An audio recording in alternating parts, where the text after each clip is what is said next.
What's up, my sanitarium cellmates? My name is Mari and welcome back to Let's Go Insane. I am doing another story time because I enjoy doing these and y'all responded so positively to the last one that I did about exposing my theater teacher. I got a lot of views real quickly, so we're gonna do another one.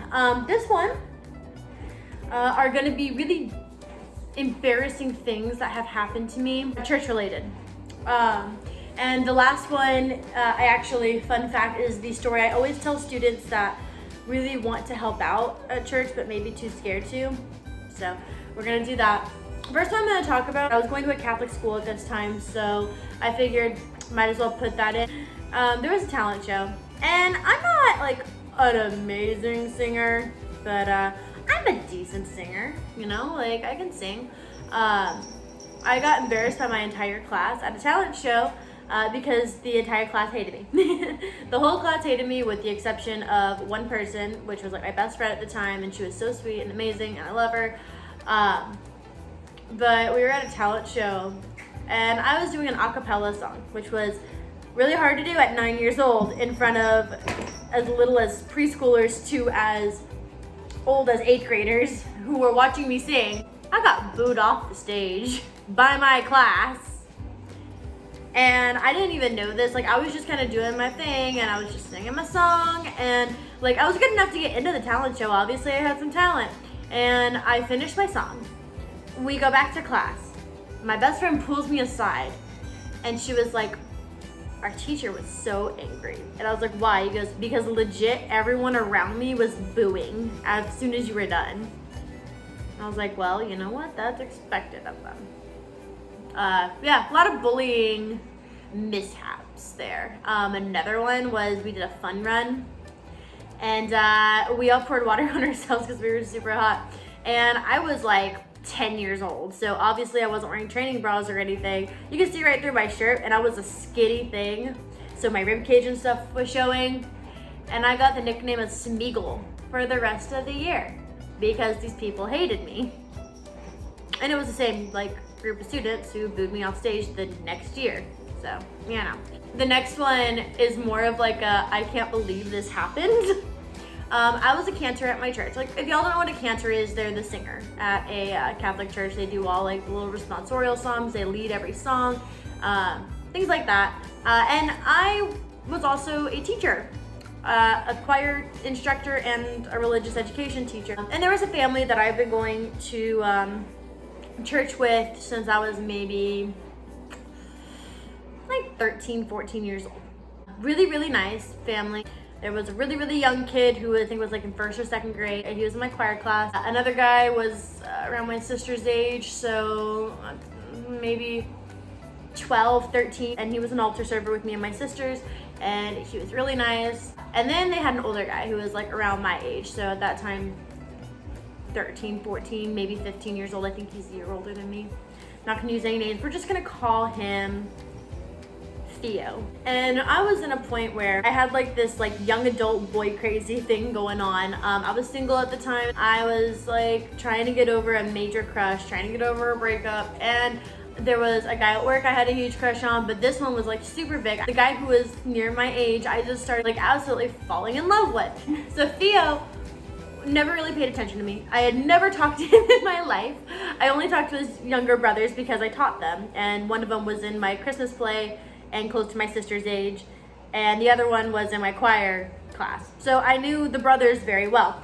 And the middle child I was friends with. So I asked him, like, how old is your brother? Like, what kind of stuff is he into? And I'm like, oh bro, he's into the same stuff I am. And I'm like, oh my gosh, he's like gorgeous. And like, I never thought of this like at all. It just kind of randomly happened. I'm cantering and I would glare at him because I'm one of those people, like, if I like you, you're gonna know I like you because I don't hide that. Like, this kind of gaze, like a, oh, look at me, I'm just happening to look over at you. But it's super obvious. But he caught me and he would smile back and like this like cute, like flirty smile. So I was like, okay, guys, I got shot. So I was planning to ask him out after a Christmas party. And I told his brother. And his brother was like, okay, yeah, maybe. And I was like, all right, cool. Because he's been like sending all these signals. A week after I told him, I pulled him aside one day. I'm like, So I'm thinking about asking him out, what do you think? And he was like, oh, you were serious. I was like, well yeah, I'm serious. And he was like, so here's the thing. He's single, but my brother is into much more darker girls. I just want to like let y'all know, like, these guys are like whiter than me. They have like a big German name, blonde hair, blue eyes, super pale skin, and this boy told me I was too white for him. Yeah, I was like, no shade, like, you like what you like. I mean, I don't want to get into like my type, but yeah, my type is usually a little different from how I look, obviously, but like, you guys just told me I'm too white for you. Okay, well, all right. Okay, what else? Like, I didn't mind. I actually ended up going to a different church not too long after, and not even because of him. It was because my family was all going to a different church because of the priest there, so I started going. But that's the story of how a church boy turned me down because I was too white. All right, so the last one that I have, and I know this video is like super short. It wasn't going to be a very long thing to begin with, because I didn't have a whole lot of like embarrassing church stories, because usually I do really good, you know? So anyway, this is the story I told all of my students when they wanted to do the Christmas play, or they wanted to volunteer to help out during church, but they were too scared. When I was, I want to say about 12 years old, maybe younger, 10, 12 years old, somewhere around there, I was lecturing at my church. Those people who do the readings, and I was the youngest person to do them. Everyone else was literally like 60 years older than me, or 50 years older than me. They were older, a lot older. I think maybe the second oldest person was maybe in their 30s. So this would be the first time my mom would see me lecture. And I was so nervous, but I wore my absolute best dress. It was a big frilly dress. I wore heels, I wore jewelry. Like, I made sure I looked so pretty when I went up there, because this is gonna be my mother's first time watching me read. So I get up there, I finish reading, everything's good. Just to kind of give you an idea, the podium has like 3 little legs, but on the front, they had like a little shelf, like just a little shelf. And the book that they would use for the gospel sat on this shelf. Not really a whole lot of support. And right behind the shelf was a little like cubby like thing on my side to put the book in. And right under the book was a vase. I think y'all see where we're going here. I put the book into the little cubby. It shook the podium just a little, and it made the book fall. And I'm like, you know what? It's okay. I'll just go pick it up on my way, bowing down and walking to the pew. And as I realize it's falling, I hear a crash. And I look over the podium, and I'm so in shock because I broke the vase.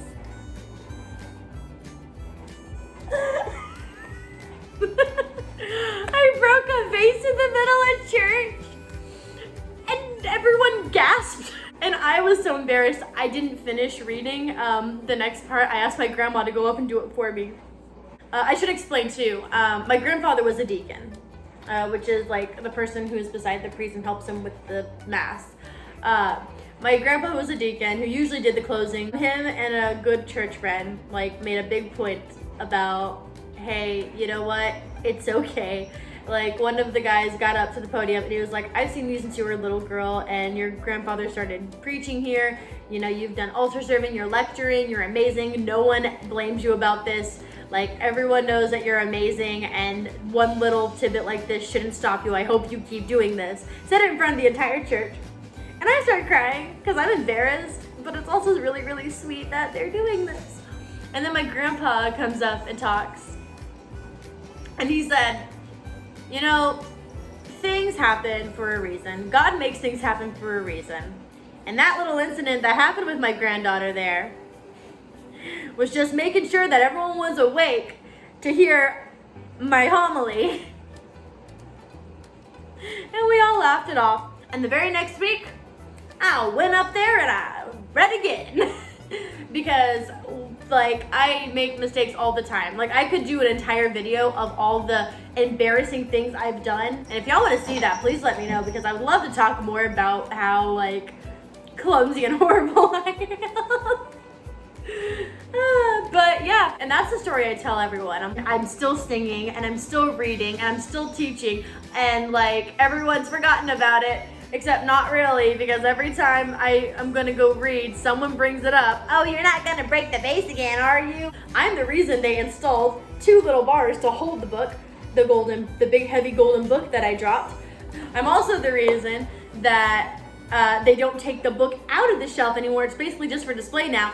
And I'm also the reason that they drilled in screws to the podium, to the altar, so it doesn't happen again. And that is the full story of how I broke a vase in the middle of church. But yeah, that's my story. I have so many more story times I can do. I can do compilations of stupid things I've done to my sister, stupid things I did in theater, stupid me. But if y'all liked this video, go ahead and kill that like button. If you like killing, subscribe as well. I love doing these.